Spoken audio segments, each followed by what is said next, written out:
Meeting பேச முடியாது. Jai Gurudev. We will start now. போன வாரம் இல்லாத முந்தின வாரம் ஆரம்பிச்சு நிறுத்திட்டோம். Very sorry. நம்ம 6th சாப்டர் பண்ணிட்டு இருக்கோம். தட் இஸ் நம்ம வந்து தியான யோகம் பண்ணிட்டு இருக்கோம். அதுல நம்ம 18 ஸ்லோகங்கள் முடிச்சிட்டோம். இப்போ வந்து ஒரு நடுவுல ஒரு வாரத்துக்கு மேல ஆயிட்டதால அந்த 18 ஸ்லோகத்துல என்ன பண்ணோம்னு ஒரு குயிக் ரீகேப் பார்க்கலாம். இந்த அத்தியாயமே அபவுட் எவ்ரிதிங் அபவுட் யோகி. சரியா? யோகின்றவன் யாரு? ஃபர்ஸ்ட் நமக்கு யோகியோட ஒரு டெஃபினிஷன் கிளாரிட்டி இல்லைன்னா நம்ம மாத்தி இது யோகி, சன்னியாசி, அப்புறம் தியானம் அது இதுன்னு சொல்லும் போது நம்ம கன்ஃபியூஸ் ஆயிடும். Just take it very clearly. யோகி என்பவன் எந்த ஒரு செயலையும் தன் மனம், புத்தி, செயல் ஒன்றுபட்டு அதில் முழுமையாக ஈடுபட்டு ஒரு காரியம் செய்பவனே யோகி. புரியுதுங்களா? ஒரு காரியம், என்ன காரியம் செஞ்சாலும் மனசு, புத்தி, செயல் மூணும் நேர்கோட்டுல ஒரு இது நிலையில இருந்து 100% செய்யக்கூடிய காரியத்தில் முழுமையாக ஈடுபடுபவன் யோகி. நம்ம இன்னொரு ஆள் யாரு? சன்னியாசி. சன்னியாசின்னா என்ன? எதையும் தியாகம் பண்ணவன். எதை தியாகம் பண்ணவன் அப்படின்னா கர்ம பலனை தியாகம் செய்தவன். கர்ம பலனை தியாகம் செய்தவன் கர்ம சன்னியாசி. அவனை வந்து இப்ப நம்ம சுருக்கி சன்னியாசின்னு சொல்லிட்டோம். சோ இப்ப சன்னியாசி யாரு, யோகி யாரு அப்படின்னா நம்ம முதலே 4வது அத்தியாயத்துல பார்த்திருக்கோம். சன்னியாசி இப்படி நேர்ல போனான்னா யோகி சுத்தின்னு வந்து அதே இடத்துக்கு தான் வருவான். 2 பேரும் போய் சேரக்கூடிய இடம், அட்டைன் பண்ணக்கூடியது, அவங்களோட கோல் ஒன்னாக இருப்பதால வெவ்வேறு பாதைகளில் அவர்கள் பயணித்தாலும் இருவரும் அடையும் பொருள் ஒன்றுதான். அதனால சன்னியாசியும் யோகியும் ஒருத்தர் தான். ஆனா இங்க ஃபர்ஸ்ட் அத்தியாய ஸ்லோகத்திலேயே வந்து வேலை தனக்கு இடப்பட்ட கடமையிலிருந்து விலகி இருப்பவன் சன்னியாசி கிடையாது. அதுதான் வந்து அக்னி உழக்காதவன், சகாரியா செய்யாத பிராமணன் வந்து அவன் வந்து சன்னியாசி கிடையாது. நான் வந்து என்னால யோகம் பண்ணவே முடியல, என்னால தியானம் பண்றதுக்கு எனக்கு டைமே இல்லை, இந்த வேலையெல்லாம் என்னை டிஸ்ட்ராக்ட் பண்ணுது, எல்லாத்தையும் தூக்கி போட்டு நான் வந்து ஒரு வேலையும் செய்ய மாட்டேன், தியானம் தான் பண்ணுவேன் அப்படின்னா அவன் சன்னியாசி கிடையாது, சோம்பேறி அப்படின்னு அவனுக்கு நம்ம வேற பேர் கொடுத்துட்டோம். சோ இந்த சன்னியாசி யோகின்ற பத்து முதல் 9 ஸ்லோகங்கள்ல நம்ம வந்து டீட்டெயிலா பார்த்து புரிஞ்சுட்டு இருக்கோம். 10வது ஸ்லோகத்துல என்ன சொல்றதுன்னா அவனோட மனநிலை எப்படி இருக்கணும், அவன் மனநிலை வந்து எல்லாத்தையும் சமநோக்கோட பார்க்கணும் அப்படி சொன்ன. சமநோக்குன்னா என்ன அப்படின்னா எல்லாத்தையும் ஒரு விதமாக ஒன்றாக பார்ப்பது அப்படின்னு சொல்லிட்டு அது இன்னும் நம்ம டீட்டெயிலா பார்க்க போறோம். அந்த மனநிலை வர்றதுக்கு என்னையா பண்ணணும் அப்படின்னா அதற்கு ஒரே வழி, நீ தியானம் பண்ணணும். தியானம் பண்றதுதான் மனது ஒருமுகப்படுவதற்கு மிகவும் முக்கியம் அப்படின்னு சொல்லிட்டு, அப்படின்னா அந்த தியானம் நான் எப்படி பண்றது அப்படின்னா நீ வந்து உட்கார்ந்து ஒரு இடத்துல மனச அத எப்படி அதுவும் பார்த்துட்டோம். மனது முதுகத்தண்டை நேரா வச்சுக்கணும், மனசுல வந்து எண்ணங்கள் அற்று இருக்கணும், மனதை வந்து உள்நோக்கி எடுத்துன்னு போகணும். இதெல்லாம் சொல்றேன். சரி, இதை பத்தி நான் எழுதலாம், பேஜா 100 பேஜ் கூட தியானம் எப்படி பண்றதுன்னு பண்ணலாம். ஆனா பண்ணணும் இல்ல, பண்ணாதானே அதோட இது தெரியும். அது பண்றதுக்கு வந்து நம்மளால முடியறது இல்லை. ஏன்னா நம்மளாம் சம்சாரிகள், இன்னும் சன்னியாசியும் கிடையாது, யோகி ஆகிறதுக்கு முயற்சி பண்ணிட்டு இருக்கோம். யோகிகள் தான் நம்மளாம். ஆனா எப்பவுமே அந்த யோக நிலையில இருக்க முடியாததால மன நழுவி போயிடுது. அதனால நீ அந்த தியானம் செய்வதில் ஸ்திரப்படுற மட்டும் உனக்கு சில வழிமுறைகள் சொல்லியிருக்காங்க. என்னன்னா முதல்ல தனிமையான ஒரு இடம். யோகி வந்து யாருக்கும் தென்படாத இடத்த போய் நம்மளால முடியுமா? நம்மளாம் சம்சாரிகள். பிரபாவதிய போய் ஒரு 1/2 நாள் வந்து நீ போய் யோகம் பண்ணிடுவானா? முடியாது. அதனாலதான் நம்மளாம் என்ன பண்றோம், அந்த தியானம்னா என்னன்னு அட்லீஸ்ட் தெரிஞ்சுக்கணும் நமக்கு ஒரு ஆர்வம் ஏற்பட்டதாலதான் நம்மளாம் இந்த ஆர்ட் ஆஃப் லிவிங்ல சேர்ந்து அட்வான்ஸ் மெடிடேஷன் ப்ரோக்ராம் போயிட்டு எல்லாருமே நம்ம வந்து அட்வான்ஸ் மெடிடேஷன் ப்ரோக்ராம்க்கு நம்ம ஆசிரம் போய் பண்ணிருக்கோம். அங்க நம்மளால தியானம் பண்ண முடியுது இல்லையா? 3 நாள் விடாம ஹாலோ அண்ட் எம்டி தியானம் பண்றோம். எப்படி முடியுது?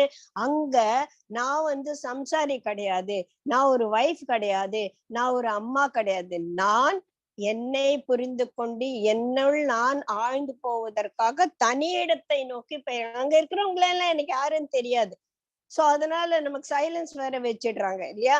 அதனால அந்த ஏகாகிரக சித்தத்தோட ஒரு இது வர்ற மட்டும் நம்ம தனியா இருக்கணும். அப்ப தனிமையிலே தான் இருக்கணும் ஆனா கிடையாது. எப்படி ஒரு செடி வந்து நல்ல ஒரு உறுதியா வளர மட்டும் அதுக்கு வேலி போடுவோம் இல்லையா? அது மரமான அப்புறமா அதுக்கு மரத்துக்கு யாரான வேலி போடுவாங்களா?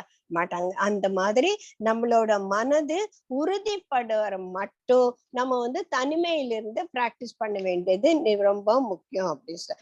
ஏகாந்தத்துல உட்கார எப்படி உட்காருதுன்னா அப்புறமா ஆசனம் எப்படி அமைக்கிறது, ஒரு தர்பப்புல் அதெல்லாம் நம்ம பார்த்துட்டோம். அதெல்லாம் போட்டு உட்கார்ந்துக்கிறோம். சரி நம்ம வந்து கீழே ஒரு யோகா மேட் போட்டு உட்கார்ந்துக்கிறோம் அப்படின்லாம் சொல்லிட்டு பார்த்தோம். அப்புறம் தலையை நேரா வச்சுக்கணும், உடம்பு ஆடாம இருக்கணும், ரொம்ப உயரமான இடத்துல இருக்கக்கூடாது, ரொம்ப தாழ்வான இடத்துல இருக்கக்கூடாது. ஏன்னா டீப் மெடிடேஷன் போது பொத்து நுழைந்துட்டோம்னா என்ன பண்றது இல்லையா? அதெல்லாம் சொல்லிட்டு பகவான் நமக்கு எப்படி தியானம் பண்றதுன்னு சொல்லி 18 ஸ்லோகங்கள்ல பார்த்தோம். அப்படிலாம் தியானம் பண்ண என்ன ஆகும்? மனது வந்து ஒருமுகப்படும், ஒருமைப்பட்ட மனது. அப்படின்னா அந்த மாதிரி ஒரு நிலவை இருக்கா? இருக்கு. சரி, அப்படி வந்து இருந்தா எப்படி இருக்கும் அந்த மனோநிலைனா? அதுக்கு ஒரு உமானம் சொல்றாங்க. காற்றில்லாத இடத்தில் ஏற்றி வைத்த தீபம் எப்படி இருக்குமோ, தீபம் கூட கொஞ்சம் பரவாயில்ல, இந்த ஊதுவத்தி போக இருக்கு பாருங்க, அது எவ்வளவு பக்கத்து ரூம்ல மூச்சு விட்டா கூட இங்க ஆடிடும் இல்லையா? அந்த மாதிரி அது வந்து காற்றில்லாத இடத்துல போக புகை போல வந்து ஒரே நிலையில இருக்கணும் அப்படின்னு அதுக்கு சொல்லிட்டு 19வது ஸ்லோகம் அதுல இருந்து நம்ம பார்க்கலாம். நிவாஸ்தத தீபக யதா ந இங்கதே ஆத்மானஹ யோகம் யுஞ்சித்தஹ யோகின யத சித்தஸ்ய சா உபமா ஸ்மிருதா. அததான் உபமானமாக சொல்லியிருக்காங்க. எதை? காற்றில்லாத இடத்தில் வைக்கப்பட்ட ஒரு சுடரானது எப்படி ஆடுதல் இல்லாம இருக்குமோ அது போல அவ தியானியோட மனம் ஒருமுகப்பட்டு ஒன்றிலேயே நிலைத்திருக்கும் அப்படின்னு சொல்றாங்க. ஆழ்ந்த தியானம் பழகுகிற யோகியின் அடங்கிய மனதுக்கு காற்றில்லா இடத்தில் வைத்த தீபம் அசையாது இருப்பது உபமானமாக கருதப்படுகிறது. அந்த மாதிரி இருக்குமாமா. ஓகே, அட்மிஷன் చేసేసి చూసుకోండి. அதுக்கு அடுத்த ஸ்லோகம், யோகி முயற்சியால் வரும் வேறு பல அனுபவங்கள். சரிம்மா இந்த மாதிரி எல்லாம் பண்றோம், வேற என்ன கிடைக்கும் எனக்கு, என்னெல்லாம் வரும் அப்படின்னா, யத்ர யோக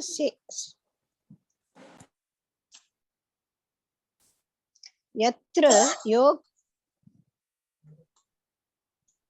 somebody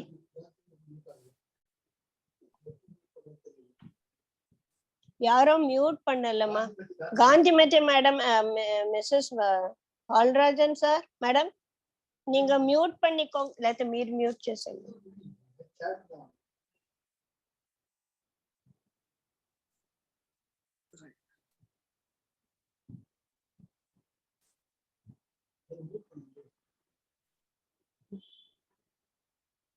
మ్యూట్ చేసేస్తాను. Done it.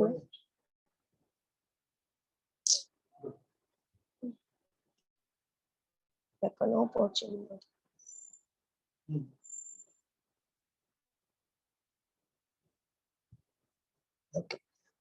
அடுத்தது 20வது ஸ்லோகத்துல என்ன சொல்லியிருக்காங்க அப்படின்னா, யோக பயிற்சியால் எப்பொழுதும் சித்தம் நன்கு அடங்கி அமைதி பெறுகிறதோ, மேலும் எப்பொழுது ஆத்மாவால் ஆத்மாவை கண்டு ஆத்மாவில் மகிழ்கிறானோ அப்படின்னு சொல்லியிருக்கு. இது அப்படியே தொடர்றது. நம்ம இங்க முதல்ல இந்த ஆத்மாவால் ஆத்மாவை கண்டு ஆத்மாவில் நிலைத்து வந்து நம்ம செகண்ட் சாப்டர் சாங்கிய யோகத்துல இருந்து பார்த்துட்டு வரோம்.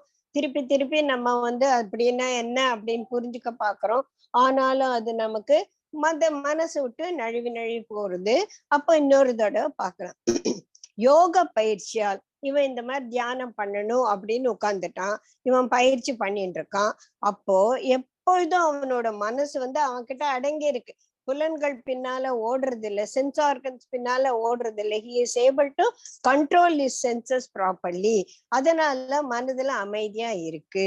இப்ப எப்படி இருக்கும்? மேலும் இது மட்டுமானா இல்ல, இன்னும் நிறைய ஒரு விஷயம் இருக்கு. என்ன விஷயம்னா, ஆத்மாவால் ஆத்மாவை கண்டு ஆத்மாவில் மகிழ்கிறானோ அப்பதான் அவன் தியானம் பண்றான்னு அர்த்தம். அப்படின்னு அர்த்தம். அப்படின்னா என்ன? எந்த இடத்துக்கு போகணும்? நம்ம போகக்கூடிய டெஸ்டினேஷன் ஆத்மா. What is the path for that ஆத்மா? யார் அங்க கூட்டின்னு போவா? ஆத்மா. அதாவது அவன் அருளால் அவன் தாழ் பற்றி அவனை அடைதல் அப்படின்னு சொல்றோம் இல்லையா? இங்க அவன் அப்படின்னும் போது நம்ம அந்த பிரம்மத்தை, ஒரு கடவுளுக்கு ஒரு நாம ரூப குணாதிசயங்கள் கொடுத்துட்டு அவங்கிட்ட சரண அடையிறோம் அப்படின்னு சொல்றோம். இப்ப அந்த நாம ரூப குணாதிசயங்கள் எல்லாம் மைனஸ் பண்ணிட்டா இருக்கிறது என்னன்னா சுத்த சைத்தன்யமான அந்த பிரம்மம்.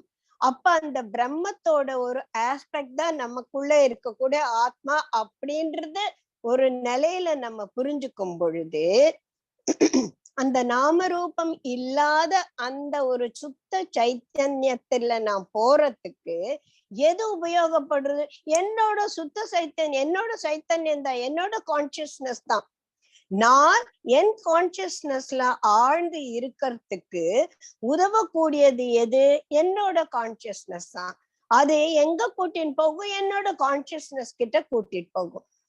புரியுதா? இங்க நெறி, குறி, பாத்து and practice, everything is the same. What is that? It is the consciousness.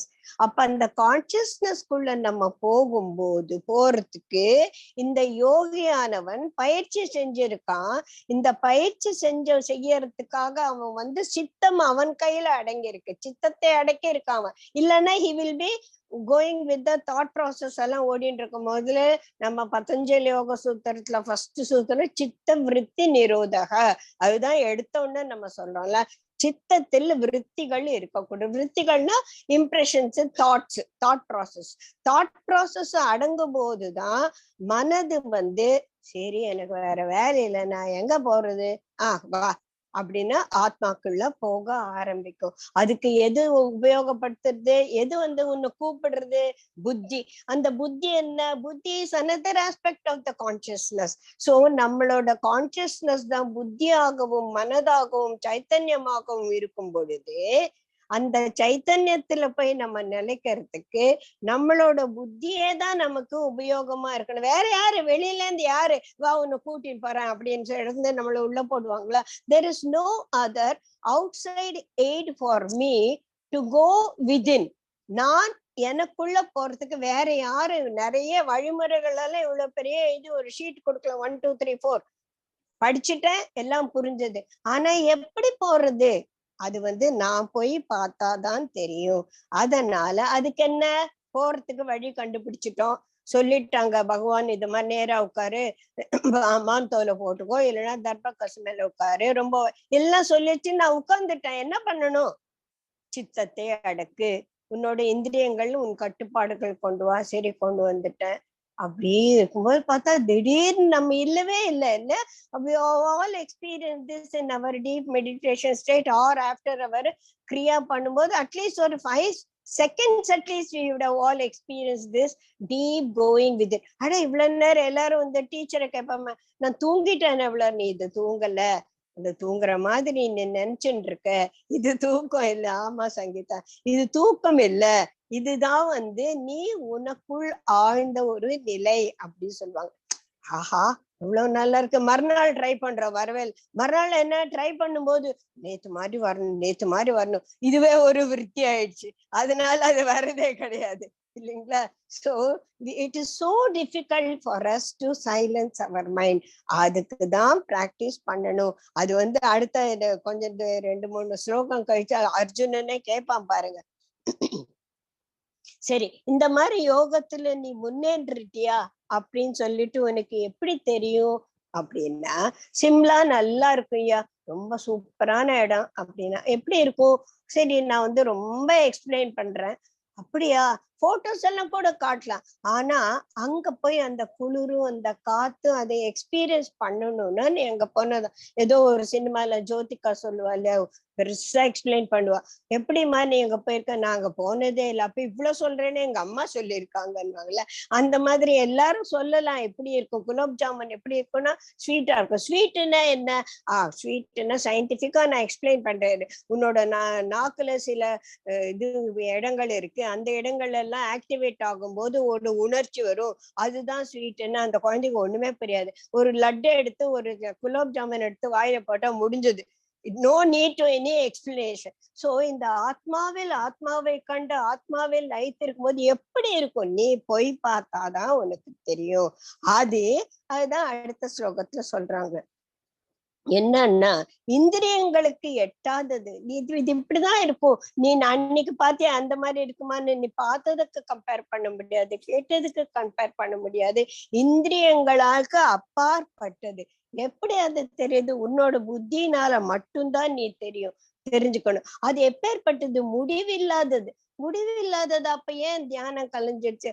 அது முடிவில்லாதது. நீதான் வெளியில வந்துட்ட இல்லையா? இப்ப சினிமா அந்த காலத்துல நாங்களாம் ப்ளூ டைமண்ட் தியேட்டர்ல கண்டினியூஸ் ஷோ போயிட்டே இருக்கும், நம்ம வெளியில வந்துருவோம். அந்த மாதிரி தியானம் அங்க முடிவில்லாத இடத்துல அந்த அமைதி இருக்கத்தான் செய்து. நான் தான் அந்த அமைதியை விட்டு வெளியில வந்துட்டேன். அது முடிஞ்சு போச்சுன்னு அது முடியல, அது முடிவில்லாத ஒரு சுகமான ஒரு உணர்ச்சி அப்படின்னு சொல்றாங்க.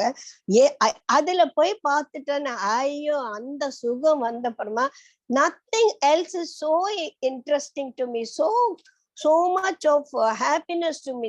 happiness கூட அந்த மாதிரி ஒரு சுகத்தை நான் வேற எங்கேயும் பார்க்கலையே. சோ இப்ப என்ன, நான் திருப்பி அந்த சுகம் அப்படித்தான். நம்ம ஒரு நாள் அந்த யோக நிலையில போகும்போது சூப்பரா இருக்குன்னு அப்ப தெரியாது. வெளியில வந்தப்ப இவ்வளவு நேரம் ரொம்ப அமைதியா இருந்தது போல இருக்கு, நாளைக்கு திருப்பி அதுக்கு போகணும், அடுத்த வாரம் நம்ம லாங் கிரியா பண்ணும்போது அந்த உணர்ச்சி வரணும் அப்படின்னு சொல்லிட்டு we want to go back to it. ஏன்னா அது அவ்வளவு சுகமா இருக்கு, அது அவ்வளோ அமைதியான ஒரு நிலையா இருக்கு.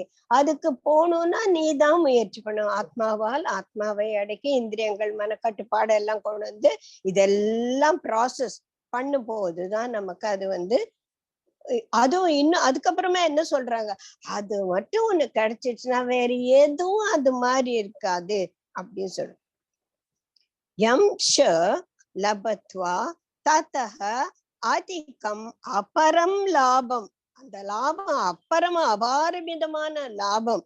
ந மன்யதே, அதுல நீ மனசு வச்சுட்டன. யஸ்மின் ஸ்திதஹ துக்கேன அபி விச்சால்யத்தே, நீ துக்கத்திலிருந்து தனியா வந்துடுவ. துக்கம்ன்றதே கிடையாது. ஏன்னா அப்பப்ப நீ அந்த இடத்துக்கு போயிடுவ. இப்ப நான் முதல்ல சொல்லியிருக்கேன், கூட்டத்துல நெருக்கி தள்ளுறாங்க அப்படின்னா ஷபா அப்படின்னு கூட்டத்தை தொட்டி வெளியில நின்னா உஷ்ன்னு இருக்கும்ல.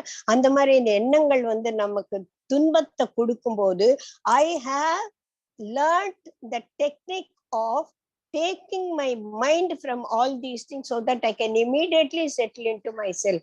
சோ அந்த மாதிரி துக்கத்திலிருந்து, எது துக்கம், இந்த இந்திரிய சுகங்களுக்கு பின்னால ஓடி ஓடி அது கிடைக்காம போகும்போது நமக்கு துக்கம் ஏற்படுது.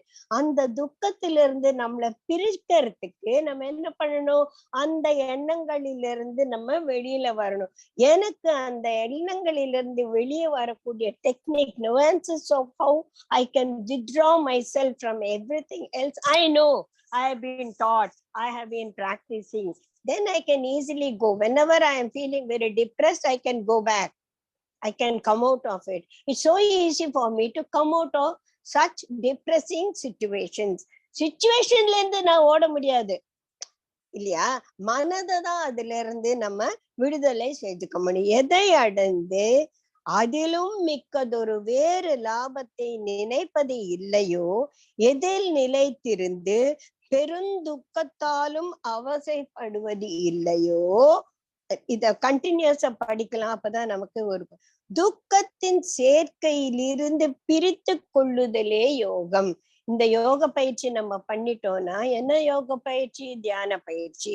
அதை பண்ணி அதுல நான் கை தேர்ந்து எப்ப நினைக்கிறேனோ என்னால உள்ள ஆழ்ந்து போகக்கூடிய ஒரு சக்தி, ஒரு டெக்னிக் எனக்கு நல்லா வந்த அப்புறமா எந்த துக்கம் வந்தாலும் நான் பாட்டு டக்கால்னு உள்ள போயிடுவேன்.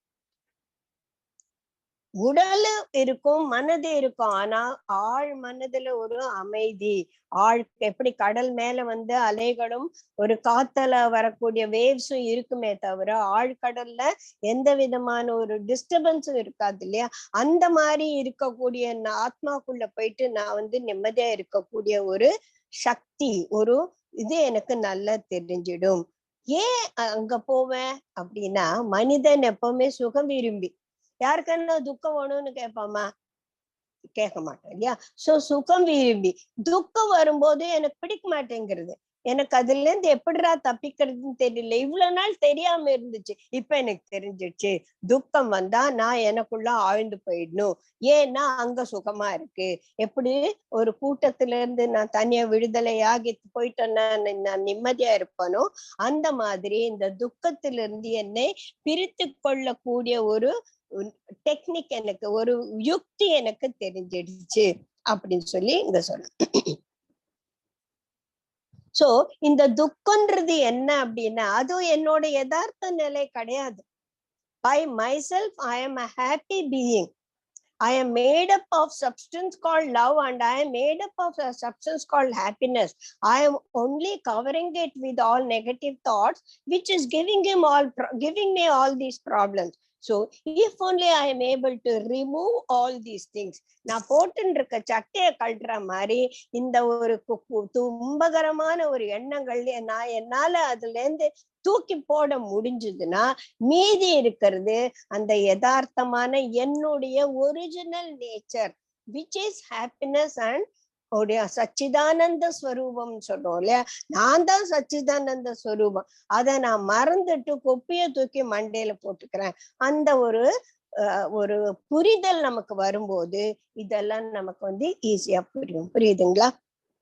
சரி, இந்த மாதிரி யோகாசனம் செய்யறதால வேற இன்னும் என்ன அம்சங்கள் இருக்கின்றன அப்படின்னா அதையும் பார்க்கலாம். சங்கல்பத்தி இப்ப நம்ம இந்த சங்கல்பம்னா என்ன போன கிளாஸ்ல நம்ம பார்த்தாச்சு. அதாவது எந்த ஒரு காரியமும் செய்யும் போது அதன் பலனில் மனதில் வைப்பது. அப்ப நிஷ்காமிய கர்மமும் சங்கல்பத்தை துறப்பதும் ஒன்னா அப்படின்னா, நிஷ்காமிய கர்மம் தான் வந்து சங்கல்பத்தை. ஆனா இந்த சங்கல்பன்றது என்ன பண்ணும் அப்படின்னா, நம்ம நிஷ்காமியமா ஒரு வேலை செஞ்சாலும், அதாவது பலனில் கருத்து வைக்காமல் செஞ்சாலும், இப்ப ஃபார் எக்ஸாம்பிள் நான் என்னையே எக்ஸாம்பிள் எடுத்து இந்த எக்ஸாம்பிள் நிறைய தடவை சொல்லியிருக்கேன். I am doing a work of explaining Bhagavad Gita. இப்ப நான் வந்து அது நிஷ்காமியமா செய்யறது எப்படின்னா, லெட் மீ யோகி மாதிரி செய்யணும். எப்படி என்னோட மனசு, புத்தி, என்னோட செயல் எல்லாமும் நான் சொல்லக்கூடிய இந்த கருத்துல இருந்து மாறுபடாம இருக்கும்போது நான் வந்து அது ஒரு யோகமா பண்ணிட்டு இருக்கேன். இஃப் நாட், ஐயோ இன்னைக்கு யாரோ மிஸ்ஸஸ் பிஷா ரெட்டி வந்திருக்காங்க, அவங்களுக்கு இது பிடிக்குமோ பிடிக்காதோ, அவங்களாம் இது ஒத்துப்பாளோ இல்லையா, நான் ஒரு நிமிஷம் நினைச்சேன்னா என் மனசு கலைஞ்சு போச்சு, யோகம் காணாம போயிடுச்சு. அப்போ என்னோட வேலையில அந்த 100% முழுமையான ஒரு ஈடுபாடு இல்லாத ஒரு வேலை சொதப்பலாதான் போகும் இல்லையா? சோ அதுதான் வந்து இந்த சங்கல்பத்தை.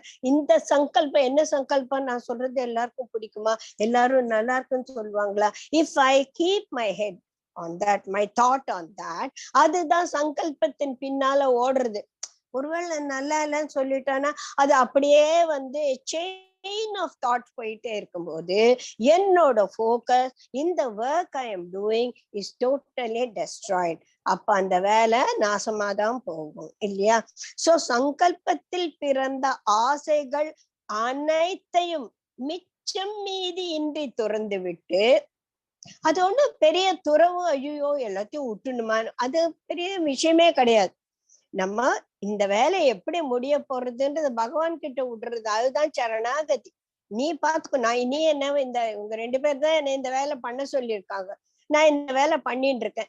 எப்படி நான் பண்ணுவேன்? அவங்கதான் பண்றாங்க. ஏன்னா அவங்க ஒரு கருவியா யூஸ் பண்ணிட்டு இருக்காங்க. சோ நம்ம சொல்லுவோம்ல, பீன்ஸ் கறியக்கின்ற ஒரு கரண்டி மாதிரி. சோ இந்த கரண்டிக்கும் இந்த விஷயத்துக்கும் எந்த சம்பந்தமும் கிடையாது. அந்த மாதிரி என் வாயில இருந்து வர்றதுக்கும் எனக்கும் சம்பந்தம் கிடையாது. ஏன்னா எனக்குள் இருந்து பேசக்கூடியவர்கள் பகவான் கிருஷ்ணர். சோ இது நான் எஸ்டாப்ளிஷ்டா இருக்கும்போது இந்த சங்கல்பத்தின் பின்னால ஓட மாட்டேன். அதுல ஆசைகளையே கம்ப்ளீட்டா it is easy for me to relinquish all those things. உள்ளத்தால் எல்லா பக்கங்களிலிருந்து இந்த கூட்டத்தை நான் இப்ப என்னோட சென்ஸ் ஆர்கன்ஸ் எல்லாம் எங்க இருக்குன்னு எனக்கு தெரியல. அவ்வளவு தூரத்துக்கு we have to concentrate in the work that we are doing, then only it becomes a யோகம். இது முடியுமா அப்படின்னா அடுத்ததுல அழகா அப்படின்னு மெல்ல மெல்லமா கொஞ்சம் கொஞ்சமா ஒவ்வொரு பேபி ஸ்டெப். இன்னைக்கு நான் உட்காருது சரி 9 o'clock உட்கார்னு சொன்ன நான் உட்கார்ந்துட்டேன், ஓகே. ஆனா பண்ண முடியல, இட்ஸ் ஓகே. 9 o'clock உட்காந்து வெரி குட், பேஷ் பேஷ் பேஷ் அப்படின்னு கொஞ்சம் கொஞ்சமா தினம் தினம் ஒவ்வொரு ஸ்டெப்பா பேபி ஸ்டெப்பா நம்ம we should go towards that. அதுதான் அடுத்த 25வது ஸ்லோகம். 24, 25, 26 எல்லாம் ஒரே கருத்தை எக்ஸ்பிளைன் பண்ணுது. பகவான் அதான் பண்ணுவாரு இல்லையா? ஒரு கருத்தை இப்படி சொன்னா அவளுக்கு புரியுமோ இல்லையோ, ஒருவேளை இப்ப புரியாது போல இருக்கு, இன்னொரு மாதிரி சொல்லி பார்க்கலாம். நம்ம பார்த்தா அடுத்தடுத்த ஸ்லோகங்கள்ல பகவான் அப்படித்தான் ஒரே கருத்தை இப்படி ஆக்டிவ் வாய்ஸ்லயும் பேசிவ் வாய்ஸ்லயும் சொல்லி நமக்கு அதை புரிய வைக்கிறார் இல்லையா? இப்ப அடுத்தது அதுதான் அவர் செய்யறாரு. உறுதியான அறிவு எப்படி? திருதி கிருத்தியா புத்தியா மனக ஆத்மஸ்தம். அதுல கிருத்வா அது ஒரு ஸ்டெடியா நிக்கிறது அதுல அந்த இடத்துல எது? மனசு. அதுக்கு என்ன பண்ணணும்? ஆத்மாவில் நிற்பதற்காக செய்து சிறிது சிறிதாக உப்பரமேத்னா நீ உன்னோடு உன்னுக்குள்ளேயே அமைதி அடையணும். ராமா அப்படின்னா ராமருக்கு பேரு அதனால்தாமா. அதாவது எல்லாரையும் தன்னை சுற்றிலும் ஒரு அமைதியான சூழ்நிலையை ஏற்படுத்துபவன் தான் ராமா. சோ ராமா, ரமா, ரம்யா இதெல்லாம் ஒரு அமைதியான ஒரு சூழ்நிலையை ஏற்படுத்தக்கூடியவர்கள். அப்ப உப்பரமேனா நீயே உனக்கு வேற யாரும் ஹெல்ப் பண்ண வேணாம், நீயே ஒரு ரம்யமான ஒரு மனோநிலைக்கு இப்போ எப்ப கொஞ்சம் கொஞ்சமா முயற்சி செஞ்சு அந்த இடத்துக்கு போயிட்டேன்னா என்ன ஆகும்? உன்னோட சித்தம் அங்க நிலைத்திருக்கும். உறுதியான அறிவினாலும் திருத்தி நம்ம நிறைய பார்த்திருக்கோம் இல்லையா? அந்த திருத்தின்றது அந்த உறுதியான அசையாத ஒரு மனநிலை. when I decide I will do it. அந்த மாதிரி உறுதியான அறிவினாலும் ஆத்மாவின் கண் நிலை நாட்ட பெற்ற மனதாலும், மனசு அங்க பேச்சு, நிலைநாட்டப்பட்ட மனதாலும் சிறிது சிறிதாக அமைதி பெருக்க. கொஞ்சம் கொஞ்சமா தான் நம்ம அப்படியே we will sink in இல்லையா? அப்ப என்ன குருஜி என்ன சொல்லியிருக்காரு? மனசுல எங்கேயோ ஓடுறதா? ஓட்டும் எவ்வளவு ஓடுதோ ஓட்டும். ஓடி ஓடி ஓடி களைச்சு போய் அது தொப்புன்னு ஒரு இடத்துல உட்காரு. அதுதான் அந்த குதிரையை புல்லு காட்டி ஓடுறது எல்லாம் நம்ம டீச்சர்ஸ் எல்லாம் இந்த சங்கீதம் எல்லாம் கிளாஸ் எடுத்திருப்பா. இதுதான் நம்ம எக்ஸாம்பிள்ல சொல்லுவோம் இல்லையா? அது ஓடு ஓடு ஓடு ஓடு ஓடு ஓடு ஓடிட்டு அது ஒரு இடத்துல விஷபாய் இதுக்கு மேல திங்க் பண்றதுக்கே ஒண்ணு இல்லை. அப்ப திருப்பி வா. அப்ப என்ன பண்ணணும்? நம்ம மூச்சு மேல கவனம் பண்ணணும் அப்படின்னு கொஞ்சம் கொஞ்சமா சரி 1 தடவை 2 தடவை 3 தடவை கொஞ்சம் அப்படியே கொஞ்ச நேரம் கத்து ஓடவே ஓடாது. மனசு அழுத்து போயிட்டு அந்த மூச்சோட சேர்ந்த போது கொஞ்சம் கொஞ்சமா அந்த ஆத்திரம் அடங்குனா எப்படி ஒரு நெருப்பு அடங்க எடுக்க அந்த கொதிக்கிறதெல்லாம் அப்படியே அடங்கும்ல, அந்த மாதிரி மனது அடங்கும். சிறிது சிறிதாக அமைதியை பெற்று வேறு ஒன்றையும் நினையாதிருத்திடுத. அப்பதான் அந்த தாட் ப்ராசஸ் எல்லாம் நமக்குள்ள குறையும். திருப்தி அல்லது தைரியம். அதுக்கு என்ன வேணும்? மனதுல திடம் விட்டு போறாது, தைரியமும் வேணும். ஐ வில் டூ இட் அப்படின்ற அந்த திருப்தியும் தைரியமும் சேர்ந்து நெறியான வாழ்க்கை. இதுக்கு அந்த வாழ்க்கையில ஒரு நெறிமுறை அப்படின்றது, ஒரு discipline in our life is very very important. அதுதான் எங்க நெறியான வாழ்க்கை நின்று வரும் வல்லமை. நெறியான நம்ம ஒரு 9, 10, 11வது ஸ்லோகத்திலே பார்த்தோம் எப்படி இந்த யோகியான ஒரு மனநிலையில இருக்கும்போது எல்லா நல்ல குணங்களும் நமக்கு வரும் இல்லையா? சோ இந்த நெறியான வாழ்க்கை வாழும் போதே நமக்கு ஒரு வல்லமை வந்துடும். வல்லமை என்னன்னா ஒரு சக்தி. Okay, today I will do it அப்படின்றதுக்கு ஒரு சக்தி வந்துடும். அந்த வல்லமை எப்படி இருக்குமா, ஊசி புல்லு விட ஒரு கூர்மையா இருக்குமா. அவ்வளவு கூர்மையா நம்ம மனசு இருக்கும்போது சொய்யின்னு அது ஈஸியா அது எந்த இடத்துக்கு போகணுமோ அது போயிடும்.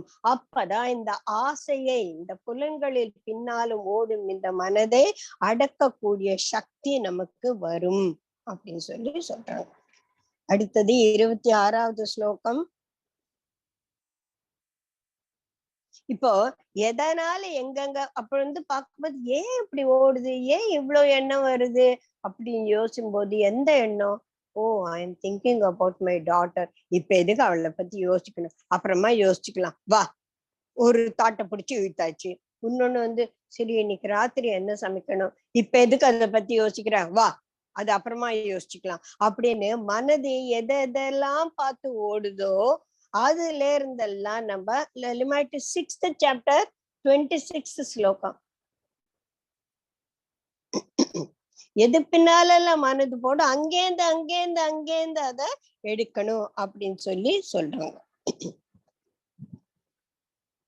சஞ்சலம் அஸ்திரம் மனக யதஹ யதஹ நிரஸ்ரதி ததஹ ததஹ ஏதத் நியம்ய ஆத்மை ஏவ வசம் நயேத். நீ அங்கேந்து அத நயமா நீ அங்க கொண்டு வரணும். எங்கேந்து அது எங்க போயிருக்கோ அங்கேந்து, இங்கேந்து கூப்பிட்டா வராது, நீ அங்க போயிட்டு அதை கூட்டிட்டு வரணும். புரியுதா?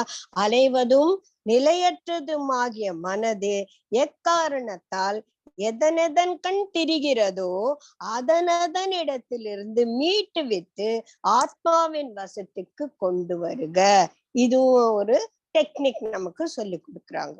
சரி, ஆசைகள் எல்லாம் அடக்கிட்டேன், ஏன் நான் பண்ணணும், என்ன லாபம் எனக்கு, எப்படி அதனால எனக்கு லாபம் கிடைக்கும் அப்படின்னா, மிக சாந்தமான மனதையுடைய, இப்ப இந்த ரஜோகுணம் எல்லாம் முதல்ல குறையணும் இல்லையா? ரஜோகுணம் என்ன, ஆக்டிவா இருக்குது, என்ன பண்ண எதனா பண்ணலாம். முதல்ல இந்த உடம்புல இருக்கலாம் அந்த கட இருக்கிறது முதல்ல அடங்கணும். அப்பதான் நம்மளால உட்காரவே முடியும். இல்லைன்னா சரி ஆடிண்டேதான் இருப்போம் இல்லையா? சோ அந்த ரஜோகுணம் எல்லாரும் அதுக்குதான் நமக்கெல்லாம் என்ன பண்றோம், தியானம் பண்றதுக்கு முன்னால கொஞ்சம் யோகா எக்ஸசைஸ் எல்லாம் பண்றோம் இல்லையா? சோ அந்த மாதிரி பண்ணி அந்த ரஜோகுணத்தை கொஞ்சம் ஆசிரமத்துல என்ன பண்ணுவோம், சேவா பண்ணுவோம். அதெல்லாம் பண்ணும்போது அந்த மனசு அந்த ரஜோகுணம் குறைஞ்ச உடனே அது கொஞ்சம் சாந்தமா ஆகும், அந்த வேகம் தனியும். அப்ப பாபமற்ற தானே பிரம்மமான யோகிக்கே பேரின்பம். இங்க பாபமற்றன்றது ஏன் வருது? இப்ப யார் பாவம் செஞ்சாங்க அப்படின்னா, அந்த நம்ம முதல் ஸ்லோகத்துல பார்த்தான் இல்லையா, அந்த வல்லமை என்றது உனக்கு எப்ப வரும்னா, நெறியான வாழ்க்கை வாழும் போதுதான் நமக்கு அந்த வல்லமை வரும். நெறியான வாழ்க்கை என்ன, அக்கார்டிங் டு தர்மா. நீ according to Dharma if you are doing any, ஒவ்வொரு காரியத்தையும் தர்மத்தின் வழி நம்ம நடந்து போகும்போது பாவம் செய்ய முடியாது. அப்போ நெறியான வாழ்க்கை வாழ்வது என்பால் தர்மத்தின் பிரகாரம் வாழறது. அப்போ தர்மத்தின் பிரகாரம் வாழும் போது ஏன்னா ஐ ஹாவ் டிசிப்ளின், அந்த டிசிப்ளினும் வந்த உடனே பாவம் அங்க போயிடுச்சு, பாவமே செய்ய முடியாது. ஏன்னா நம்ம தர்மத்தின் வழியில் நிக்கிறோம் இல்லையா? அந்த பாவமே செய்யாத போது என்ன ஆகுவ, உன்கிட்ட இருக்கிற ஆல் நெகட்டிவ் தாட்ஸ் போயாச்சு. அப்ப தானே பிரம்மமான்ட்டான். இவன் எப்படி ஆயிட்டான், தானே பிரம்மமாயிட்டான். தானே பிரம்மமா இருந்ததுன்னா என்ன அர்த்தம் அப்படின்னா, we have gone so much deep into our ஆத்மா. ஆத்மா என்ன, ஆத்மான்றதுக்கும் பிரம்மத்துக்கும் பரமாத்மாவுக்கும் ஆத்மாவுக்கும் ரொம்ப வித்தியாசமே கிடையாது. இந்த ஆத்மா இந்த ஜீவாத்மாவை கைய பிடிச்சுட்டு இருக்கா, அது ஒண்ணுதான். இந்த கையை விட்டுட்டு கொண்டாரு நீ சும்மா இரு அப்படின்னு நம்ம ஆத்மாக்குள்ள போயிட்டேன்னா அங்கதான் அந்த சாட்சாத்காரம் ஏற்படுறது அப்படின்னு சொல்லுவோம் இல்லையா? அப்ப வரும்போது என்னத்தை பார்க்க போறோம், நம்ம பிரம்மத்தை தான் பார்க்க போறோம். then we will realize I am also an aspect of the Brahma. அப்ப தானே பிரம்மமாகிய அந்த யோகிக்கு தான் இந்த பேரின்பம் அவனுக்கு தெரியும். சோ நமக்கெல்லாம் பேரின்பம் தெரியணும்னா இதெல்லாம் பண்ணி ஆத்மாக்குள்ள நம்ம நிலைக்கும் போது ஒரு நாள் கிடைக்கும். அது இப்பவே கிடைக்குமா தெரியாது, எந்த ஜென்மத்துல கிடைக்கும்னு தெரியாது, முயற்சி செஞ்சுட்டே இரு. அது அடுத்த ஸ்லோகத்துல வரும் பாருங்க, ரொம்ப அழகா. இப்ப அடுத்தது 28வது. இங்கன மனதை ஆத்மாவில் சதா நிலைக்க செய்யும் பாவம் நீங்க பெற்ற. மறுபடியும் இங்க வருது பாருங்க. இந்த பாவம்ன்றது வந்து as much as we are close to dharma, we will be disciplined. டிசிப்ளின்டா இருக்கும்போது மனது அடங்கிறது வந்து ரொம்ப ஈஸி. அதனால்தான் இங்க திருப்பி திருப்பி பகவான் அத ஸ்ட்ரெஸ் பண்றாரு. பாவம் நீங்க பெற்ற யோகியானவன் பிரம்ம ஞானத்தில் பிறக்கும் பேரானந்தத்தை எளிதில் எய்கிறான். யாருக்கு முடியும்? அந்த குப்பை இல்லாத மனசுலதான். அந்த மும்மலம் சொல்லியிருக்கோம் இல்லையா, ஆணவ மலம், கர்ம மலம், மாயாமலம். இந்த 3 மலங்களும் நம்ம மனசை விட்டு நீங்கி அங்க சுத்தமானாதான் அந்த பாவமற்ற ஒரு நிலை வரும்போதுதான் நம்மளால அதுல பிரம்ம ஞானத்துல நிலைத்திருக்க முடியும். அந்த பிரம்ம ஞானத்துல நிலைத்திருக்கும் போதுதான் அந்த சச்சிதானந்தம் என்ற கூடிய அந்த பேரானந்தத்தை நம்மளால அட்லீஸ்ட் ஒரு டேஸ்ட் பண்ண முடியும் அப்படின்னு சொல்லி சொல்றோம். அடுத்த 29ல இருந்து 32 மட்டும் நான் இந்த சாப்டர் இன்னைக்கு முடிச்சிடலான்னு பார்த்தேன். 47 ஸ்லோகங்கள் பார்க்கலாம். 29ல இருந்து 32 மட்டும் என்ன பண்ண, யோக சித்தி, உனக்கு அது எப்படி சித்தி அடையிறது அப்படின்னு சொல்லி சொல்றாங்க. யோகத்தில் உறுதி பெற்று எங்கும் சமதிருஷ்டி உடையவன் தன்னை எல்லா உயிர்களிடத்திலும் எல்லா உயிர்களையும் தன்னிடத்திலும் இருப்பதாக காண்கிறார். இதுதான் வந்து சமதிருஷ்டி அப்படின்னு சொல்லுவோம். சமதிருஷ்டினா everything is the same. Everything is same அப்படின்னா எப்படி சேமா சேம் இல்லையா அப்படின்னும் போது நான் வந்து இது முதலே வந்து ஒரு எக்ஸாம்பிள் கொடுத்துருக்கேன். ஒரு குயவன் வீட்டுல ஒரு பெரிய மண்ணெல்லாம் கொண்டு வந்து லாரியா கொட்டியிருக்கான். அதை வந்து அவன் பதப்படுத்தி தண்ணி எல்லாம் போட்டு பதப்படுத்தி அதுல ஏதோ விஷயங்கள்லாம் செய்யணும்னு சொல்லிட்டு கொஞ்சத்தை வந்து வச்சிருக்கான். சோ ராத்திரி வந்து இவ்வளவு மண்ணு வந்து அவன் தயார் பண்ணிட்டு நாளைக்கு அதுல ஏதோ செய்ய போறான் வச்சுட்டான். சோ அங்க இருக்கிறது என்ன, மண்ணு. மறுநாள் அது யானையாவும் பானையாவும் மாறிடுச்சு. அப்ப யானையும் பானையும் ஒண்ணு இல்லையா? யானை எப்படியா பானை ஆக முடியும் அப்படின்னா யானை வேறு பானை வேறுதான். ஆனா நேத்து ராத்திரி யானையும் இல்ல பானையும் இல்ல, அங்க என்ன இருந்தது, மண்ணுதான் இருந்தது. So only because of the நாம ரூப குணாதிசயங்கள் தான் ஜெயஸ்ரீ வேற, தன்ராஜ் வேற, சங்கீதா வேற, பிரபா வேற.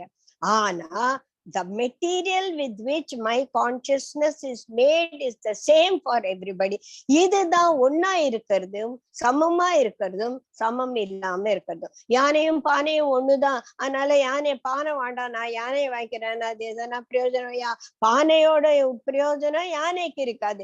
யானை பொம்மை மேல இருக்கக்கூடிய ஒரு குழந்தைக்கு கொடுத்தா சந்தோஷம் கொடுக்குறது பானையை கொடுத்தா சந்தோஷம் இருக்கா. So everything has a different purpose because of நாம ரூப குணாதிசயங்கள். இந்த 3வாலதான் நம்ம ஒவ்வொருத்தரும் வேற வேறையா இருக்கிறோமே தவிர originally the all come from the same material. அது வரும்போது நமக்கு அந்த சமதிருஷ்டின்னு சொல்லுவோமே ஒழிய எப்படி அது ஒண்ணாக முடியும் அப்படின்னு வந்து நம்ம மனசு அங்க முரண்டு பண்ணிண்டேதான் இருக்கும். இந்த சமதிருஷ்டி வரணும்னா எல்லாவற்றிலும் இருக்கக்கூடிய அந்த இறைவனை காண்பது. இங்க இறைவனை காண்பதுன்றதே நமக்கு பிரச்சனை இருக்கு. எந்த இறைவன், சங்கீதா அன்னைக்கு ஏத்த மாதிரி எந்த இறைவனை பார்க்கணும்? நான் முருகனை பார்க்கணுமா, சிவபெருமான்? ஓம் நம சிவாய சொன்னா மனசுல சிவபெருமான் வரா. இந்த பகவத்கீதை படிச்சா கிருஷ்ணா கிருஷ்ணான்னு சொல்ற, நான் கிருஷ்ணனை பார்க்கணுமா சிவனை பார்க்கணுமா? இந்த குழப்பமெல்லாம் நம்ம வர்றதுக்கு காரணம் நம்ம அந்த நாமரூப குணாதிசயங்களுக்குள்ளேயே நம்ம மாட்டிட்டு இருக்கிறதுனாலதான். பிரம்மம் என்பதுக்கு நாமமும் கிடையாது, ரூபமும் கிடையாது, குணாதிசயங்களும் கிடையாது. அதே மாதிரிதான் என்னோட ஆத்மாவும். அப்போ உன்னோட ஆத்மாவும் அதே மாதிரிதான். யானைக்குள்ள இருக்க ஆத்மாவும் அதே மாதிரிதான், பூனைக்குள்ள இருக்க ஆத்மாவும் அதே மாதிரிதான், எறும்புக்குள்ள இருக்க ஆத்மாவும் அதே மாதிரிதான். இந்த மாதிரி வரும்போதுதான் அந்த சிரம திருஷ்டி அப்படின்னு சொல்லிட்டு நமக்கு வரும்.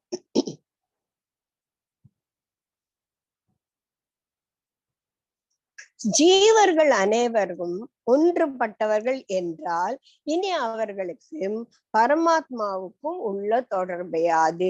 இப்பதான் வரும் நம்ம என்னதான் நாம ரூபத்தை எல்லாத்தையும் தாண்டிண்டு ஆத்மா ஸ்வரூபம் வரும்போது அப்ப என்னுடைய ஆத்மாவுக்கும் பரமாத்மாவுக்கும் என்ன கனெக்ஷன், என்ன டிஃபரன்ஸ் அப்படின்னு சொல்லிட்டு நம்ம பார்க்க போறோம். இந்த பகவான் அடிக்கடி சொல்லிடுவாரு பகவத்கீதை புரிய, எல்லாவற்றிலையும் யார் என்னை பார்க்கிறார்களோ என்னில் எல்லாவரையும் பார்க்கிறார்களோ அவன் தான் பார்க்கிறான், மத்தவங்களும் குருடர்கள் அப்படின்னு சொல்லுவான். இதுதான் நமக்கு ரொம்ப கஷ்டமா இருக்கு. யஹ மாம் சர்வத்ர பஷ்யதி மயி ச சர்வம் பஷ்யதி தஸ்ய அஹம் ந பிரணஷ்யாமி ச ச மே பிரணஷ்யதி. அவன் கண்ணுல இருந்து நான் மறையறதே கிடையாது, அவனும் என் கண்ணுல இருந்து மறைய மாட்டான். நாங்க 2 பேரும் ஒருத்தர் பார்த்துட்டு இருப்ப. யாரு எல்லாத்துலயும் என்ன பாக்குறவும் எனக்குள்ள எல்லாத்தையும் பாக்குறவன என் கண்ணுல இருந்து அவன் மறைய மாட்டான். ஏன்னா அவன் தான் எல்லாத்துலயும் என்ன பார்த்துட்டு இருக்கானே, நான் அவனே தானே பார்த்துட்டு இருக்கேன். புரியுதுங்களா? சோ என்னில் எல்லாவற்றையும் பாக்குறான் அவன். அப்ப அவன் யார பாக்குறான்? என்ன பார்த்துட்டு இருக்கான். அவன் எல்லாவற்றிலையும் என்னையே பார்த்துட்டு இருக்கான். நானும் அவனோட பார்வையில இருந்து நான் விலகுவதே இல்லையே, ஏன்னா அவன் தான் எல்லாத்துலயும் என்ன பாக்குறேன். இப்போ சுவாமி சன்னதியில நான் கிருஷ்ணர் பொம்மை வச்சிருக்கேன். நான் வெளியில இப்ப ஸ்கூலுக்கு போயிட்டேன்னா நான் கிருஷ்ணர் பொம்மை விட்டு வெளியில வந்துட்டேன் அப்படின்னு சொல்லலாம். ஆனா எனக்கு எல்லாமும் பிரம்மம் தான் அப்படின்னு தெரிஞ்சானா நான் பிரம்மத்தை விட்டு வெளியில போக முடியுமா? நான் ஸ்கூலுக்கு போனாலும் நான் பிரம்மத்துல தான் இருக்கேன், நான் வீட்டுல இருந்தாலும் பிரம்மத்துல தான் இருக்கேன், நான் டாய்லெட்ல இருந்தாலும் பிரம்மத்துல தான் இருக்கேன் இல்லையா? சோ அந்த மாதிரி ஒரு பிராடர் பர்ஸ்பெக்டிவ் நமக்கு புரியறதுக்கு கொஞ்சம் நம்ம முயற்சி செய்யணும். புரியுதுங்களா? யாரு என்னை எல்லாவற்றையும் என்னிடத்திலும் காண்கிறானோ அவன் காட்சி நின்று நான் மறைவது இல்லை, அவனும் என் காட்சி நின்று மறைவது இல்லை அப்படின்னு சொல்றோம். அப்போ ஞானம் தடைப்படுவது இல்லையாததால் பிரம்மாவுக்கும் யோகிக்கும் உள்ள தொடர்பு தெளிவாயிடுச்சா? பிரம்மாவுக்கும் இந்த யோகிக்கும் என்னடா கனெக்ஷன்? 2 பேரும் ஒண்ணுதான். ஞானம் தடைப்படாமல் இருக்கதா, இந்த ஞானம் எனக்கு பிரேக் ஆகுறதே கிடையாது, இன்டர்மிட்டன்ட்டே இல்லாம நேரம் எனக்கு எப்பவுமே அதுல நான் நிலைச்சிருக்கிறதுனால பரமாத்மாவுக்கும் இந்த யோகிக்கும் உள்ள தொடர்பு தெளிவுபடுத்தப்படுகிறது. எப்படி தெளிவுபடுத்துறாங்க? உள்ளது ஒன்றே என்று உறுதி கொண்டு 31வது எல்லா உயிர்களிலும் இருக்கின்ற என்னை போற்றும் யோகி எல்லா பாங்கிலும் எப்பாங்கில் இருக்கணும் அவன் என்னிடத்தில் இருப்பவன். அவன் எங்க அதான் நான் இப்ப சொன்ன மாதிரி, நான் ஸ்கூலுக்கு போனாலும் பிரம்மத்துல தான் இருக்கேன், நான் வீட்டுல இருந்தாலும் பிரம்மத்துல தான் இருக்கேன், கல்யாணத்துக்கு போனாலும் பிரம்மத்துல தான் இருக்கேன். எப்பாங்கில் இருக்கணும், எந்த மாதிரி ஒரு சிச்சுவேஷன்ல அவன் இருந்தாலும் அவன் இருப்பது என்கிட்டதான் அப்படின்னு சொல்லிட்டு அடுத்து சொல்றாங்க. அந்த யோகி இடத்தில் மேலும் அமையும் பெருமை என்ன அப்படின்னா, அர்ஜுனா தன்னை இங்க அவன் தன்னையே உபமையாக்கிறான். எப்படி நான் எல்லாமும் ஒண்ணு, நான் இங்க இருந்தாலும் பிரம்மத்துல இருக்கேன், அங்க இருந்தாலும் பிரம்மத்துல இருக்கேன்னு சொல்றேன் அப்படின்னா, நான் என்னோட உடம்பையே எடுத்துக்கிறேன். என்னோட உடம்புல தலை, காலு, கையு, செஸ்ட், வயிறு, பின்பக்கம், காலு, தொடை, நகம் எல்லாமே இருக்கு. சரியா? இப்ப கால் என்னை விட்டு தூரத்துல இருக்கு, கீழே இருக்கு. கால்ல அடிப்பட்ட நான் பார்க்க மாட்டேன், கையில அடிப்பட்டாதான் பார்ப்பேன். நம்ம சொல்லுவோமா? காலும் என்னது, கையும் என்னது, கண்ணும் என்னது. சோ இங்க இருந்து இது மட்டும் எல்லாமே ஜெய்யும் என்ற இந்த உடம்பு தான். இந்த உடம்புல எந்த பகுதி எடுத்துட்டாலும் it belongs to me. I know it belongs to me. இந்த முடி என்னுடையது, எந்த. சோ இது எல்லாமே என்னது அப்படின்றது எப்ப தெரியும்? நாம இந்த தேகத்தை பற்றி புரிஞ்சுக்கிட்டு இருக்கும்போது எல்லாமே எந்த. இப்போ ஒரே ஒரு தேகம், எந்த தேகம் அது? பிரம்மம் என்ற தேகம். இந்த தேகத்துல கண்ணு, காது, மூக்கெல்லாம் இருக்கிற மாதிரி அந்த பிரம்மம் என்ற ஒரு தேகத்தில் தான் நம்ம எல்லாம் இருக்கோம். இந்த விஸ்வரூப தரிசன சினிமா எல்லாம் பார்த்திருப்போம் இல்லையா? பெருசா இருக்கும், எல்லா ராட்சசர்களும் இருப்பாங்க, எல்லாரும் இருப்பாங்க இல்லையா? சோ அந்த மாதிரி அந்த மாதிரி நம்ம புரிஞ்சுக்கணும். எப்படி என் உடம்புக்குள்ள எல்லாமும் இருக்கு, அதுல உள்ள ஆர்கன்ஸ் இருக்கு, எலும்புகள் இருக்கு, சதை இருக்கு, ரத்தமும் இருக்கு, ரத்த நாளங்கள் எல்லாமே இருக்கு. எங்க இருக்கு? இந்த உடம்புக்குள்ள இருக்கு. அப்போ அந்த ரத்தம் என்னுடையதா? என்றுதான். இந்த நாளங்கள் என்னுடையதுதான் என்றுதான். அந்த மாதிரி இந்த பிரகிருதி பூரா, இந்த பிரம்மம் பூரா ஒரே ஒரு ஃபிகர் அப்படின்னு நினைச்சுட்டா அதுலதான் நம்ம எல்லாருமே இருக்கிறோம். தன்னையே உவமையாக கொண்டு இன்பத்தையும் துன்பத்தையும் எங்கும் ஒப்பாக காண்போம். அப்போ கால்ல அடிபட்டாலும் சரி, கையில அடிபட்டாலும் சரி, எனக்கு தான் அடிபட்டிருக்கு இல்லையா? அப்போ பக்கத்து வீட்டுக்காரனுக்கு பிரச்சனை வந்தாலும் எனக்கு பிரச்சனை வந்தாலும் பிரச்சனை ஒண்ணுதான். அவனுக்கு பிரச்சனை, அவன் எப்படியோ தொலையிட்டான், நான் சந்தோஷமா இருக்கேன் அப்படின்னு நம்மளால இருக்க முடியாத போதுதான் அந்த சரி, ஃபார் எக்ஸாம்பிள் ட்ரெயின்ல போறோம், நான் நல்லா கால் மடிச்சுருந்தா கூட எனக்கு கால் கீழே தொங்கப்பட்ட வீங்கிக்கும், நான் காலை மடிச்சுருந்தா பக்கத்துல இருக்கவன் எப்படியானா போட்டும் அப்படின்றது சமதிருஷ்டி கிடையாது.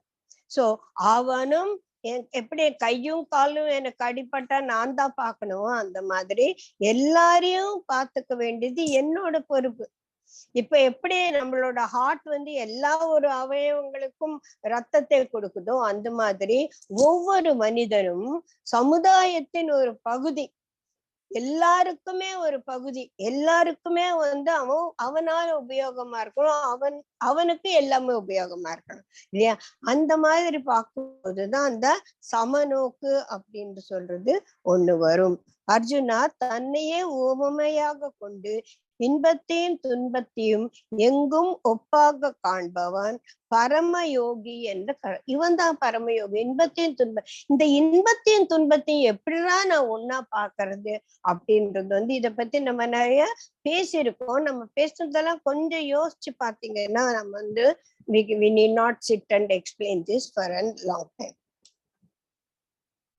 அந்த ஐக்கிய உணர்வு, அதான் இப்ப நம்ம ட்ரெயின்ல போகும்போது ஒரு ஐக்கிய பாவம் இருந்துச்சுன்னா அவனும் கொஞ்சம் அப்ப சார் எனக்கு கால் ரொம்ப வலிக்குது, நான் கொஞ்ச நேரம் கால் மடிச்சுக்கிறேன், அப்புறமா நான் தொங்க போட்டுக்கிறேன், நீங்க மடிச்சுக்கோங்க அப்படின்னும் போது அது ஒரு ஐக்கிய பாவமாக ஆகுது. அப்பதான் எல்லாரையும் நம்ம அந்த சமமாக பார்க்கக்கூடிய ஒரு எண்ணம் வந்துச்சு அப்படின்னு சொல்லுது. இப்போ இவ்வளவு வந்து பகவான் சொல்லி முடிச்ச அப்புறமா அர்ஜுனருக்கு வந்து ஒரு சந்தேகம் வந்துச்சு. நீ எல்வோப்பா சொல்றப்பா மதுசூதனா, நீ சமமாக பார்த்தல்ன்றது அப்பதான் சொல்லிட்டு இருக்க, நீ சொன்னது ரைட்டு தான், நீ சொல்றது தப்பா சொல்லிருப்பேன், நான் கேள்வி கேட்க மாட்டேன், அது தப்பு இல்லையா, நீ ரைட்டா தான் சொன்ன. ஆனா இந்த சமநோக்குன்றதே எனக்கு வராது போல இருக்கு, இவனுக்கு வரல. இவனுக்கு சமநோக்கம் வந்துருச்சுன்னா இவன் வில்ல எடுத்துன்னு போய் யுதிஷ்டனும் ஒண்ணுதான், அவனும் எனக்கு அண்ணா, துரியோதனும் எனக்கு அண்ணா அப்படின்னு அவன் நினைச்சா அவன் எப்படி வந்து துரியோதனோட சண்டை போட முடியும் இல்லையா? சோ பீமன் வந்து துரியோதனனை போட்டு அடின்னு அடிக்கிறான், யுதிஷ்டன் அடிப்பானா? அடிக்க மாட்டானே. அப்ப யுதிஷ்டனும் எனக்கு அண்ணன், துரியோதனும் எனக்கு அண்ணன், சமந்தானே அப்படின்னா. அதனால இவர் என்ன சொல்றாரு, எல்லாரையும் அந்த மாதிரி சமமா என்னால பார்க்க முடியாது போல இருக்கே அப்படின்னு சொல்றான். இப்போ அந்த மாதிரி இருக்கும்போது அர்ஜுனனுக்கு வந்து இந்த சமநோக்கால என்ன பிரயோஜனம்? அவன் எப்படி இருந்தாலும் சத்திரியன், போய் அவன் வந்து வார்ஃபீல்ட்ல அந்த போய் யுத்த காலத்துல முதல்ல நின்று அம்பு எடுத்துதான் ஆகணும். அது யாரு வேணா அன்பு போடுறானோ குறி பார்த்து அடிக்கணும் இல்லையா? அவங்க தாத்தாவா இருந்தாலும் சரி, துரோணாச்சாரியா இருந்தாலும் சரி, வார்ஃபீல்டுக்கு வந்துட்டான், அவங்களெல்லாம் துவம்சம் பண்றதுன்னு அவன் வந்துட்டான். இவனுக்கு சமநோக்கு எப்படி இருக்க முடியும் அப்படின்னா, இந்த இவனுக்கும் சமநோக்கு வரணும். எப்படி வரணும்னா, அவன் மனசுல சமமாக பார்த்தல் என்பதற்கு இன்னொரு மீனிங் வந்து விக்ஷேபம் இல்லாதது. விக்ஷேபம்னா விருத்திஸ் இன் த மைண்ட், சலனம், மனதில் பல பல பல எண்ணங்கள் வந்து அந்த சலனப்படும்போது, இவன் அர்ஜுனன் சலனப்படாம அந்த பேர்டோட கண்ணை பார்த்து குடிய சூட்டவன் தானே, அவ்வளவு கூர்மையான ஒரு புத்தி இருக்கிறவன் தானே. சோ அந்த புத்தியில இருக்கணும் நம்ம, அங்கதான் சமநோக்கி. இப்ப ஏன் நம்ம துரியோதனனை வந்து அடிக்கணும் அப்படின்னா அதர்மி, நான் இங்க என்னோட வேலை தர்மத்தை நிலைநாட்டுவதற்காக வந்திருக்கேன், அப்போ அதர்மிய நான் வந்து ஹதம் பண்ணிதான் ஆகணும், ஏன்னா ஐ am doing good to him. அப்படின்ற ஒரு அந்த விருத்தி, அந்த விக்ஷேபம் இல்லாத ஒரு மனது வரும்போதுதான் அவனால, அதுதானே முதல் அத்தியாயத்துல இருந்து 18 அத்தியாயத்துக்கு கிருஷ்ணர் அவன்கிட்ட சொல்லிட்டு இருக்கான் இல்லையா? கடைசியில தானே சர்வ தர்மான் பரித்தேச்சு அவன் நீ சொல்ற மாதிரி செய்யறான்டான்னு காலில் விடுறான் இல்லையா?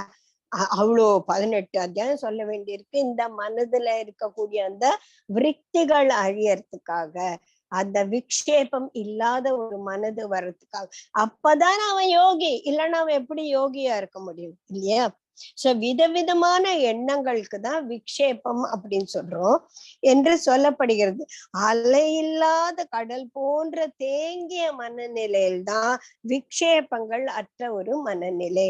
அந்த நிலையில வரும்போதுதான் இவன் நாளைக்கு போய் அவன் யுத்த காலத்துல நிக்க முடியும். இல்லை, அவன் யுத்த காலத்துல நிக்கிறானோ இல்லையோ, நம்ம ஒவ்வொரு காரியத்தினையும் செய்யணும்னா நம்ம மனசுல அந்த டிஸ்ட்ராக்ஷன் இல்லாம இருக்கணும். இப்ப இவர் அர்ஜுனர் என்ன சொல்றாங்க, நீ அவ்வளவு சொல்லிட்ட, ஆனா என்னால அது முடி தெரியலையப்பா அப்படின்னு சொல்ற. மதுசூதனா, சமமாக பார்த்தல் என்று தாம் புகட்டு இந்த யோகமானது உறுதியாக நிலைத்திருக்கும் என்று அலைகின்ற என் மனதுக்கு தோன்றல. என் மனசு அலையுதுப்பா, நீ சொல்ற அளவுக்கு எனக்கு யோக நிலை இன்னும் வரல. அப்படி இருக்கும் போது இந்த சமநோக்கு எனக்கு வருமா வராதா அப்படின்னு சொல்றாரு பகவான். என்ன சொல்றாரு இப்போ? இது ரொம்ப முக்கியமான ஒரு ஸ்லோகம். அசம்சய அப்படின்னா என்ன அர்த்தம்? இதில் சந்தேகம் இல்லை. எதுல சந்தேகம் இல்லை? மனது அலையக்கூடியது என்பதுல நானும் ஒத்துக்கிறேன்ப்பா. மகாபாகோ மனக துர்நிகிரகம் சலம் அசம்சயம் தூ கௌந்தேயா அபியாசேன வைராகியேன கிருஹ்யதே. அதை நீ கிரகிக்கணும் அப்படின்னா, நீ அதை பிடிக்கணும்னா 2 விஷயம் வேணும். அபியாசம், வைராகியம் இருக்கணும். எப்படி அபியாசம்? பிராக்டிஸ். நம்ம என்ன நிறைய பதஞ்சலி யோக சூத்திர கிளாஸஸ்க்கு வந்தவங்களுக்கு நல்ல தெரியும். சத்துதுயிர்க காலே நயனந்தரிய சம்படி சத்துதீர்க்க காலே நயனந்தரிய சத்காரா சேவிதா திருடபூமி அப்படி சொல்லு. எப்படி பிராக்டிஸ் பண்ணு? சத்துதீர்க்க காலே, வருஷ கணக்குல, நயனந்தரிய, விதவுட் எனி இன்டரப்ஷன், கண்டினியூஸ்லி. அது எப்படி பண்ணு? சத்காரா, வித் பாசிட்டிவ் ஆட்டிடியூட் பண்ணிண்டே இருந்தேன்னா உனக்கு திருடபூமி, உனக்கு அது கை வரும், நீ அதுல ஸ்திரப்படுவ. சோ அபியாசம் முக்கியம். அதுக்கப்புறமா இந்த வைராகியம். இந்த வைராகியன்ற வேர்டை நம்ம எவ்வளவு புரிஞ்சுட்டாலும் புரிய மாட்டேங்கிறது. வைராகியம்னா என்னன்னா ராகம் இல்லாதது. ராகம்னா அட்டாச்மெண்ட் இல்லையா? சோ வைராகியம் அட்டாச்மெண்ட் இல்லாது. எது மேல அட்டாச்மெண்ட் இருக்கக்கூடாது? நான் பண்ணக்கூடிய காரியத்துல அட்டாச்மெண்ட் இருக்கக்கூடாதா? அப்படி கிடையாது. புலன்களில் பற்றில்லாமல் இருப்பது வைராக்கியம். இப்ப இந்த புலன்கள்ல பற்றில்லாம இருக்கிறதுக்கும் நான் தியானம் பண்றதுக்கும் நான் சமதிருஷ்டி இருக்கிறதுக்கும் ஒண்ணுக்கு சம்பந்தமே இல்லாம இருக்கேப்பா. சம்பந்தம் இருக்கு. எப்படின்னா, நீ ஒருவேளை இப்ப அர்ஜுனனுக்கு என்ன பிரச்சனை? சமநோக்கு இல்ல, என்னால வராது. இப்ப சமநோக்கு வந்தாலும் நான் அர்ஜுனனை போய் எப்படி சண்டை போடுவேன் அவனோட அப்படின்னு இருக்கு இல்லையா? சோ நீ என்ன பண்ணணும்? அந்த அட்டாச்மெண்ட்டை விட்டுடு. புரியுதா? அட்டாச்மெண்ட்டை விட்டுட்டுன்னா ஒரு தண்டமா இருக்கணும், எல்லாத்தையும் விட்டுட்டு பரதேசியா இருக்கணும்னு கிடையாது. அட்டாச்மெண்ட் இல்லாம நம்ம நிறைய இதை பத்தி பேசிருக்கோம் இல்லையா? பற்று நீங்கிய மனதுதான் எதையுமே சாதிக்க முடியும். வைராகியம் என்பது ராகமின்மை, புலன்களில் பற்றில்லாமல் இருப்பது வைராகியம். இப்ப நான் தியானம் பண்றதுக்கும் எனக்கு வைராகியம் எப்படி உபயோகம்? எஸ், நான் தியானம் பண்ணும்போது கொஞ்சம் பசிக்கிற மாதிரி இருக்கு, சாப்பிட்டு தியானம் பண்ணலாமா? இட்ஸ் ஓகே, செத்து போயிட மாட்டேன் அப்படின்னு. It is okay. அதுதான் குருஜி ரொம்ப ஈஸியா இந்த டிஸ்பேஷனுக்கு ஒரு டெஃபினேஷன் கொடுத்தா. Let go. Let go we all can understand, right? So let go is translated in, or rather vairagyam is dispassion is translated into let go. எது இருந்தாலும் எது இல்லாட்டாலும் it is okay. The attitude of becoming in this thing with the everything. எதை பத்தியும் ஒரு மேலையும் கீழையும் போகக்கூடிய ஒரு ஃபீவரிஷ்னஸ் இல்லாத மனது எப்ப வரும்னா உனக்கு அந்த டிஸ்பேஷன் வைராக்கியம் வரும்போதுதான் அந்த ஒரு மனநிலை வரும் அப்படின்னு சொல்லிட்டு நமக்கு அதுதான் வந்து கிருஷ்ணர் சொல்றாரு, கஷ்டம்தான்ப்பா, நீ சொல்றது என்ன ரைட்டு தான், அலையக்கூடியதுதான் இந்த மனசு, சமதிருஷ்டின்றது வராதுதான்ப்பா. ஆனா அபியாசேன வைராகியேன கிருஹ்யதே, நீ கஷ்டப்பட்டு அதை பிராக்டிஸ் பண்ணி டிஸ்பேஷனோட நீ பிராக்டிஸ் பண்ணும்போது வரும். எப்ப வரும்? ஒரு நாள் வரும். இந்த ஜென்மத்துல வருமோ அடுத்த ஜென்மத்துல வருமோ நமக்கு தெரியாது. நம்ம இப்போ 35 முடிச்சிருக்கோம். இன்னும் ஒரு 12 ஸ்லோகம் இருக்கு. மணி 10 ஆயிடுச்சு. ஐ திங்க் நெக்ஸ்ட் கிளாஸ்ல அந்த 12 பார்த்துட்டு அடுத்த அத்தியாயத்துக்குள்ள அடிச்சு தள்ளனா நல்லா இருக்காது இல்லையா? சோ அடுத்து இப்ப வந்து நம்ம 35ல நிறுத்திருக்கோம். 36ல இருந்து நம்ம திங்கட்கிழமை கிளாஸ்ல பார்க்கலாம். ஓகேயா? ஜெய் குருதேவ். ஜெய் குருதேவ் பாபா.